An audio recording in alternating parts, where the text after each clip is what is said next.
Hello students, complex number chapter हम खत्म कर चुके थे और मैंने कहा था कि इसका हम प्रॉब्लम सेशन आगे स्टार्ट करेंगे, ठीक है। और पैरेलल में मैट्रिसेस भी चलता रहेगा, ठीक है। तो आज हम प्रॉब्लम सेशन का पार्ट 1 लेके मैं आया हूं। इसमें मैं स्टार्ट करता हूं पहले क्वेश्चन से बच्चों। तो पहला क्वेश्चन आप लोग लिखेंगे, if a plus iota b, if a plus iota b into c plus iota d into e plus iota f into g plus iota h into g plus iota h is equals to a plus iota b is equals to a plus iota b, then so that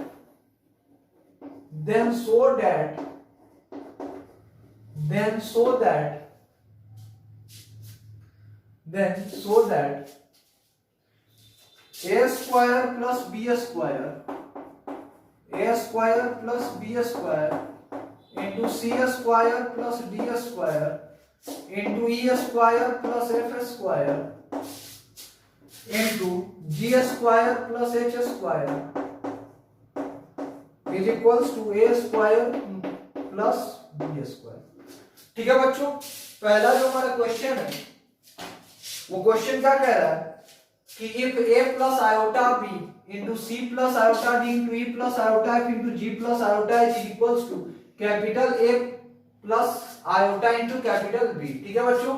then so that a square plus b square into c square plus d square into e square plus f square into g square plus h square equals to capital A square plus capital B square। अब ये expression given है और ये हमको proof करना है, ठीक है बच्चों। तो चलिए क्या करते हैं, क्या लिखा हुआ है, a plus iota b into c plus iota d into e plus iota f into g plus iota h is equals to a plus iota b. ठीक है बच्चों, क्या कीजिए कि दोनों तरफ मॉड ले लीजिए। अच्छा, जब बच्चों दोनों तरफ मॉड लीजिएगा तो ये कॉम्प्लेक्स नंबर्स का प्रोडक्ट लिखा हुआ है, तो इन चारों के प्रोडक्ट का मॉड, इन चारों के इंडिविजुअल के मॉड का प्रोडक्ट के इक्वल आ जाएगा। तो हम इसको इस तरह से लिख सकते हैं कि mod of a capital a plus iota into capital b is equals to mod of a plus iota b into mod of c plus iota d into e plus mod of e plus iota f into mod of g plus iota h, ऐसा हम लिख सकते हैं ना बच्चों। अब देखिए तो ये कितना हो जाएगा। अच्छा, अब इस कॉम्प्लेक्स नंबर का मॉड क्या हो जाएगा, root under a square plus b square हो जाएगा ना बच्चों, क्योंकि रियल पार्ट का स्क्वायर प्लस इमेजिनरी पार्ट का स्क्वायर। अब देखिए इसका मॉड कितना हो जाएगा, तो root under a square plus b square into root under c square plus d square into root under e square plus f square into g square plus h square हो जाएगा ना बच्चों। अब देखिए तो दोनों साइड सब स्क्वायरिंग कर दीजिए, तो आ जाएगा आपका a square plus b square into c square plus d square into e square plus f square into g square plus h square is equals to a square plus b square. Hence proved. ठीक है बच्चों, hence proved. बच्चों इस question को note कीजिए, फिर हम अगले क्वेश्चन पे मूव करते हैं।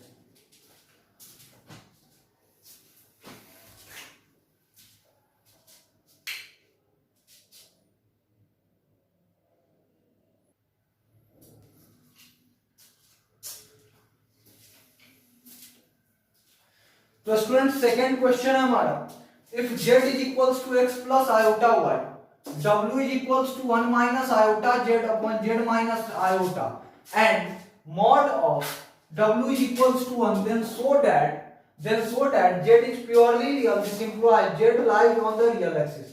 बच्चों दिया हुआ है w is equals to 1 minus iota z upon z minus iota, ठीक है, जहां z का value x plus iota y और w का मॉड कितना है 1। तो प्रूफ कीजिए कि z जो है वो प्योरली रियल है। ठीक है बच्चों, तो क्या कीजिए, ये एक्सप्रेशन कितना है 1 minus iota z upon z minus iota. ठीक है बच्चों, अब दिस इंप्लाइज दोनों तरफ मॉड ले लीजिए, ठीक है, तो हो जाएगा mod of W is equals to mod of 1 minus iota Z upon mod of Z minus iota.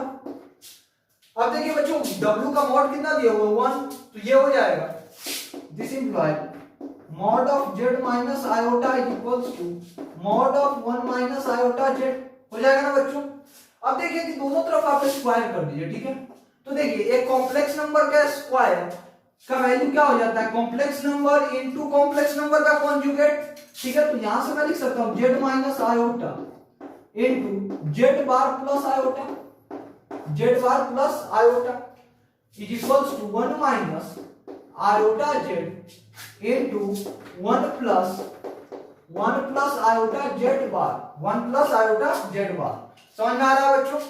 अब देखिए कि मैं उसके बाद यहां लिख रहा हूं, देखिए इन दोनों को जब मल्टीप्लाई कीजिएगा कितना आ जाएगा, Z into Z bar minus iota Z bar minus iota Z bar plus iota into Z plus iota into Z is equals to 1 into 1 कितना 1 हो जाएगा minus iota Z plus iota Z bar plus iota Z bar plus iota Z बार।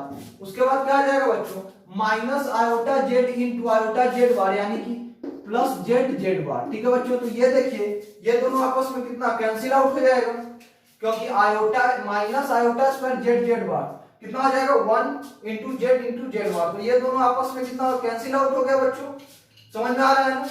अब देखिए बचा क्या, तो ध्यान से देखिए minus iota Z bar plus iota Z is equals to 1 minus iota Z plus iota Z bar. समझ में आ रहा है ना बच्चों।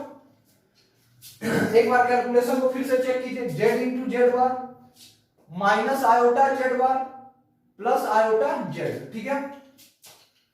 उसके बाद प्लस आयोटा स्क्वायर। बच्चों एक चीज यहां पे छूट गया, ध्यान से देखिए कि minus iota into plus iota, minus iota square हो जाएगा दैट इज इक्वल्स टू कितना हो जाएगा 1, तो प्लस 1 इज इक्वल्स टू 1 और 1 भी आपस में कैंसिल आउट हो जाएंगे बच्चों, तो यहां पे 1 भी नहीं आएगा हमारा। अब देखिए तो हमारे पास कितना आ गया, जरा ध्यान से देखिए माइनस आयोटा Z बार और इधर कितना आयोटा Z बार, तो हो जाएगा आपका 2 आयोटा Z बार। अच्छा इधर से देखिए इज इक्वल्स टू आपका आ जाएगा 2 iota Z is equals to 2 iota Z, this implies Z is equals to कितना आ गया Z बार। अच्छा बताइए बच्चों कि अगर कोई कॉम्प्लेक्स नंबर और उसका कॉन्जुगेट दोनों इक्वल आ रहा है, ठीक है, कब आता है कोई कॉम्प्लेक्स नंबर और उसका कॉन्जुगेट इक्वल कब आता है, जब वो प्योरली रियल होता है तभी ना। This implies Z is purely real, Z is purely real. और बच्चों कोई प्योरली रियल कॉम्प्लेक्स नंबर है तो हमेशा रियल एक्सिस पे ही लाई करेगा, करेगा या नहीं करेगा, तो ये चीज प्रूफ हो चुका है यहां से, हेंस प्रूफ। बच्चों मैंने क्या किया आप लोगों को समझ में आ रहा होगा, ठीक है, इसको नोट कीजिए फिर हम अगले क्वेश्चन पे मूव करते हैं।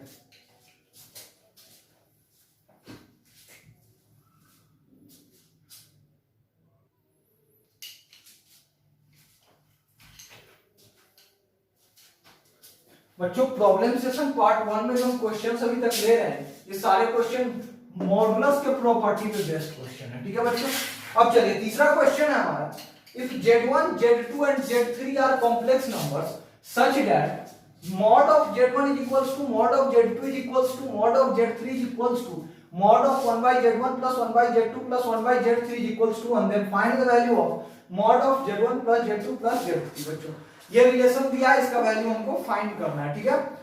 तो देखिए मैं इससे स्टार्ट कर रहा हूं, ये जो है 1 by Z1 plus 1 by Z2 plus 1 by Z3, ठीक है बच्चों।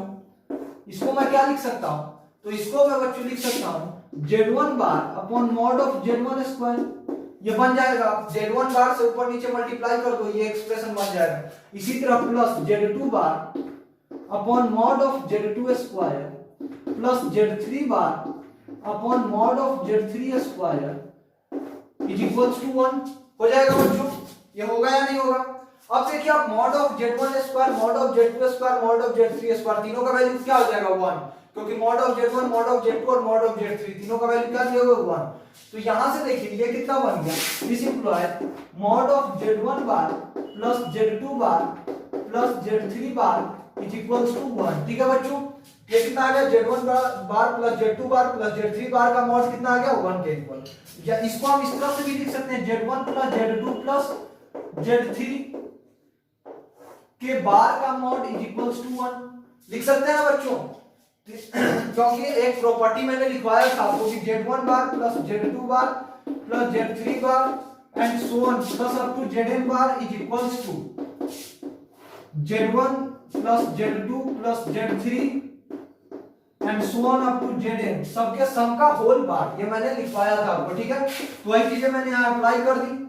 ठीक है, तो ये आ जाएगा ना बच्चों। और आपको पता है कि किसी भी कॉम्प्लेक्स नंबर और उसके कॉन्जुगेट दोनों का मॉडुलस सेम ही होता है। तो देखिए बच्चों z1 plus z2 plus z3 के कॉन्जुगेट का मॉडुलस 1 है, तो z1 plus z2 plus z3 के मॉड का मॉड भी 1 ही होगा, इसके कॉन्जुगेट का मॉड 1 आ रहा है तो इसका मॉड भी 1 ही होगा। This implies mod of z1 plus z2 plus z3 is equals to 1। ठीक है बच्चों, इसको नोट कीजिए, फिर हम अगले क्वेश्चन पे मूव करते हैं।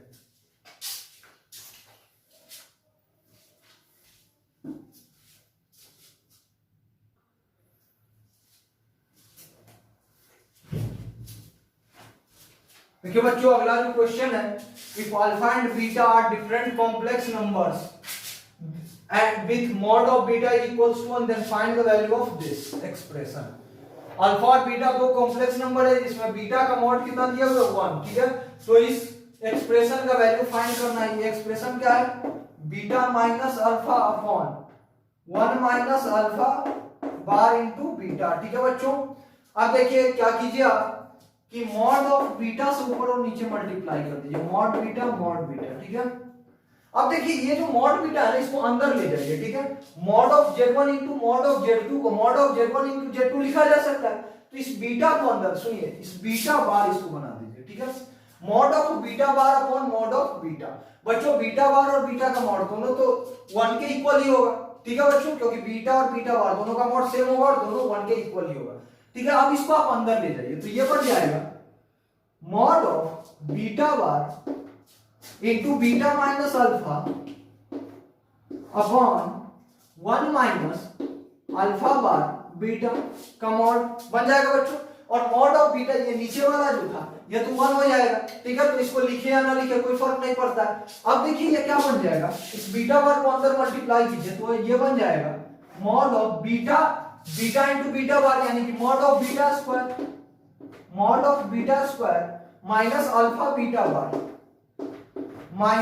बीटा बार अपॉन नीचे कितना 1 minus alpha bar into beta हो जाएगा बच्चों।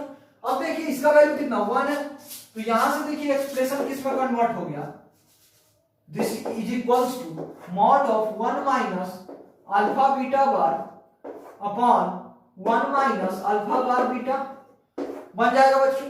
अब देखिए mod of z1 upon z2 को आप mod of z1 upon mod of z2 लिख सकते हैं, तो इसको मैं लिख सकता हूं mod of 1 minus alpha beta bar upon mod of 1 minus alpha bar beta.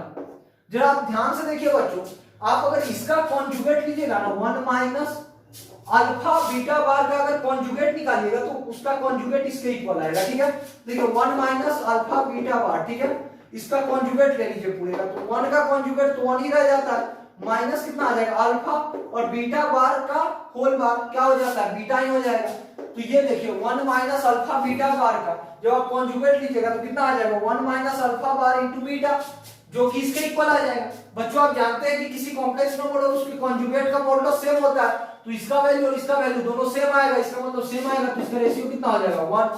तो यहां से देखिए इस एक्सप्रेशन का वैल्यू कितना आ गया 1। इसको नोट कीजिए बच्चों, फिर हम अगले क्वेश्चन पे मूव करते हैं।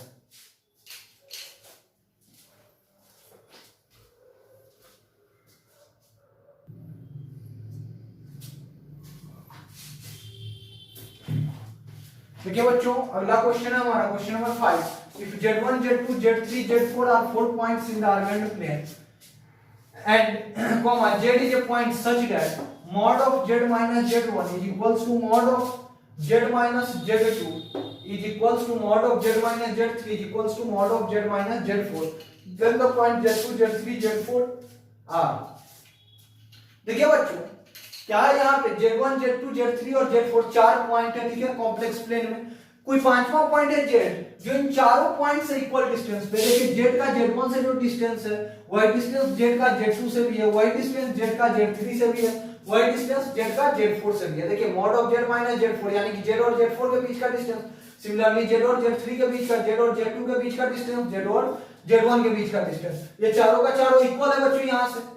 तो कोई एक पॉइंट है z जिसका इन चारों वर्टिसेस से डिस्टेंस इक्वल है। देखिए बच्चों तो इसका मतलब हर हाल में ये जो चारों पॉइंट होंगे ये एक सर्कल पे लाई कर रहे होंगे जिसका सेंटर होगा z, तभी जाके z1 z2 z3 और z4 चारों से इस पॉइंट z का डिस्टेंस इक्वल है, ठीक है बच्चों, इस चारों पॉइंट का डिस्टेंस इक्वल है। बाकी किसी केस में एक पॉइंट का इन चारों पॉइंट से डिस्टेंस इक्वल नहीं होगा, सिर्फ सर्कल के केस में ही होगा जब ये चारों पॉइंट सर्कल पे लाई कर रहे होंगे। तो यहां से हमारा रिजल्ट क्या आ रहा है कि ये चारों पॉइंट एक सर्कल पे लाई कर रहे हैं। तो ये हम क्या पहला ऑप्शन क्या किए हुए कि z1 z2 z3 z4 are कौन सा है, सही ऑप्शन है। दूसरा कोलिनियर नहीं, गलत है। तीसरा ऑप्शन क्या कह रहा है, नाइदर ए नॉर बी, ना ही ऑप्शन ए सही है ना ही ऑप्शन बी सही है, तो ये भी गलत होगा क्योंकि ऑप्शन ए हमारा सही है।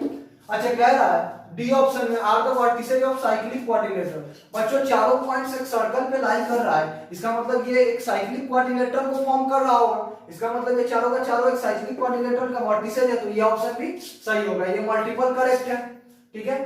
अब देखिए इसको नोट कीजिए, फिर अगले क्वेश्चन पे मूव करते हैं।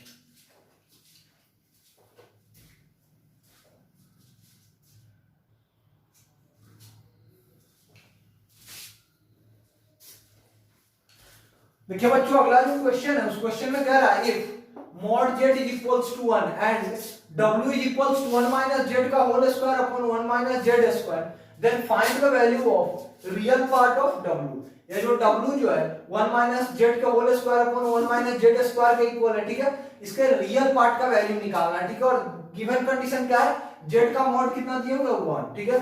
तो चलिए स्टार्ट करते हैं। w is equals to 1 minus z into 1 minus z upon 1 minus z into 1 plus z लिख सकते हैं बच्चों, लिख सकते हैं। देखिए 1 minus z और 1 minus z कैंसिल हो गया, जिस इंप्लाइज यहां से w का वैल्यू क्या आ गया बच्चों हमारे पास 1 minus z upon 1 plus z, 1 plus z, ठीक है बच्चों।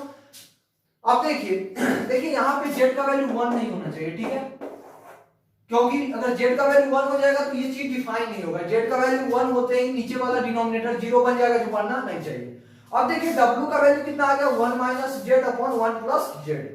अब बच्चों और z क्या है, यूनिमॉड्यूलर कॉम्प्लेक्स नंबर है, z के मॉड का वैल्यू कितना है 1, तो हम z को e की पावर आयोटा थीटा ले सकते हैं, z को हम e की पावर आयोटा थीटा ले सकते हैं बच्चों। तो जैसे ही हम z को e की पावर आयोटा थीटा लेंगे तो हम क्या लिख सकते हैं, w is equals to minus times z minus 1 upon z plus 1 that is equals to minus times e की power iota theta minus 1 upon e की पावर आयोटा थीटा प्लस 1। ये लिख सकते हैं ना बच्चों, हम w का वैल्यू ये लिख सकते हैं। और बच्चों आपको पता है कि e की power iota theta minus 1 upon e की पावर आयोटा थीटा प्लस 1 का वैल्यू हो जाता है iota times tan theta by 2, iota times tan theta by 2, और पहले से माइनस है। तो देखिए यहाँ पे w का वैल्यू कितना आ गया बच्चों, minus iota into tan theta by 2। तो देखिए w का वैल्यू जो आया है वो प्योरली इमेजिनरी आ रहा है, प्योरली इमेजिनरी आ रहा है। देखिए तो इस कॉम्प्लेक्स नंबर में कोई रियल पार्ट नहीं आ रहा है। अब इस कॉम्प्लेक्स नंबर में कोई रियल पार्ट नहीं आ रहा है, इसका मतलब इसका रियल पार्ट कितना हो गया 0। तो यहां से हमारा आंसर क्या आ जाएगा, real part of w is equals to 0, ठीक है बच्चों। इस क्वेश्चन को नोट कीजिए, फिर हम अगले क्वेश्चन पे मूव करते हैं।